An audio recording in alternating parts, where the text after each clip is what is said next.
अयोध्या श्रीराम मंदिर प्रतिष्ठा को नहीं समग्र भारत उत्साहित तेबे बॉलीवुड रे रामायण कथावस्तु को नहीं अनेक चलचित्र निर्माण होइथिले भी एही पांचटी चलचित्र सबुठारु बेसी चर्चित।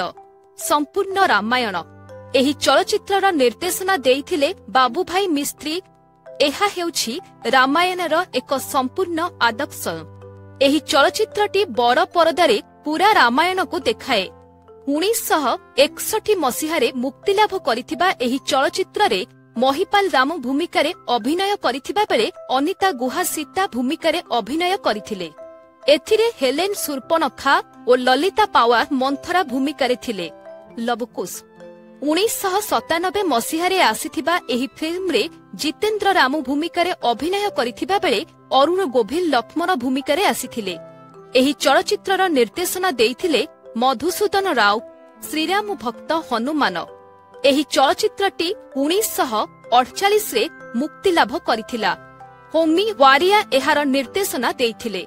एही चलचित्रटी वाल्मीकि रामायण उपरे आधारित थिला। एथिरे त्रिलोक कपूर मुख्य भूमिकारे अभिनय करिथिले। एसएम त्रिपाठी होइथिले Hanuman. Ramayan the legend of prince Ram एहा 1993 रे मुक्तिलाभ करिथिबा एक एनिमेशन चलचित्र थिला। एहार न्यारेटर थिले शत्रुघ्न सिन्हा। एथिरे अरुण गोबिल रामंक स्वर देइथिले। एहार निर्देशना देइथिले राममोहन एवं कोइची ससाकी।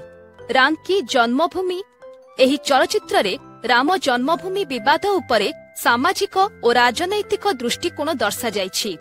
एहा रामंक जन्मस्थान उपरे एक विशेष दृष्टिकोण प्रदान करे। एही चलचित्ररे मनोज जोशी एवं गोविंद नामदेवंक भरी कलाकार थिले। 2019 रे मुक्तिलाभ करिथिबा एही चलचित्रर निर्देशना देइथिले सनोज मिश्र और गुरबिंदर सिंह। एसबु व्यतीत साउथ फिल्म इंडस्ट्री रे एही परि समान टाइटल को नहीं आहुरी अनेक फिल्म तैयारी होइछि। आगको मध्य आहुरी अनेक फिल्म आसी पारे।